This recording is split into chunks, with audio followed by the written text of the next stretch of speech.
Yield calculations are commonplace in industries.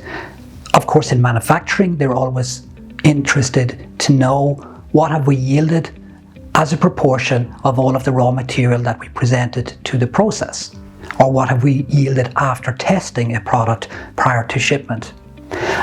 But other businesses also in administrative settings are concerned with yield. What are our sales conversion rates? What is the yield on our key customer accounts? From all of those proposals or requests for quote that we respond to, what is our yield? So many businesses are keenly interested in yield. So let's examine two yield calculations. The first and most common is FTY, or first time yield. And this examines the opportunities presented at the beginning of a process and compares that to the output that occurs at the end of that process. So if we take a very simple process example, looking at a process that has three individual stages.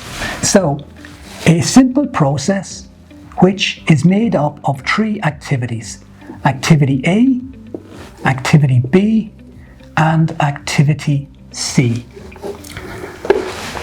Now this could be a process to do anything. It could be a manufacturing process where I process the incoming material, I do some sub-assembly, and I do the final assembly.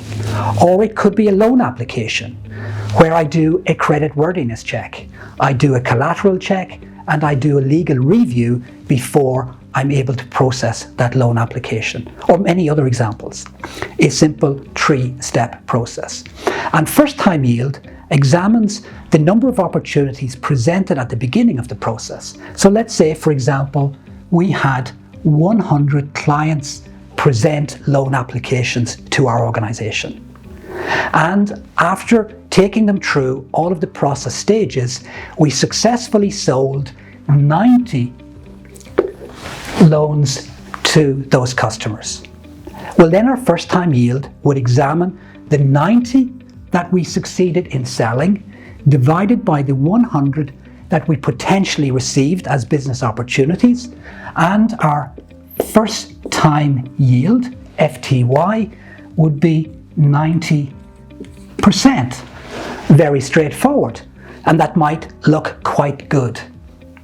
And that's a useful measure, but it considers all of the process, those three individual stages, as being essentially a black box.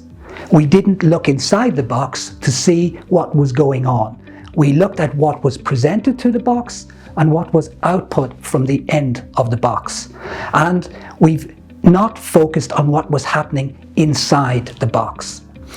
And this can be misleading. So let's say, for example, yes, the 100 pieces were indeed presented to process A, but that process has some natural fallout. Let's, for the sake of discussion, say that 20 pieces fell out.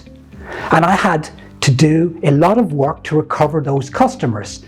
And I managed successfully to save 15 of them, losing just 5. And then in the second process step, I also had 20 applications fall out initially, but I applied some mitigating factors, some rework, some recovery, some clarifications by discussing further with the customers, and I successfully recovered 17 customers, losing only 3 during that process step. And then in the final stage, I also had some level of recovery. 20 of the applications were queried, I successfully recovered 18, and 2 of the applications were unsuccessful. In this case, the 5 plus the 3 plus the 2 is the 10 applications that I lost. And that gives me the 90% performance level. But that's not a fair indication of the effort that I applied. Because during the processing of that 100 applications, I had to do a lot of extra work at each stage to recover the applications. Why? Well, we don't know exactly why, but because there was some inefficiency in the form filling, perhaps it was in my information leaflet, perhaps it was in my website, perhaps it was in my process for conducting legal review, I don't necessarily know. but the activity of recovering 15 from 20 cost me more money than if those 20 had gone through uninterrupted. The cost of recovering the 17 from 20 here meant extra phone calls, extra time, extra clarifications, perhaps extra costs from my customer service team, and so on at stage C. And while recovering those opportunities was probably the right thing to do to keep my overall numbers up, it is misleading to think that my process is 90% efficient, because it wasn't. I had to perform those additional rework stages. And that is the difficulty with focusing purely on first time yield, what's happening in the black box. So I need to consider in greater detail what's happening at each individual process stage. And we will examine that using a second yield calculation called rolled throughput yield.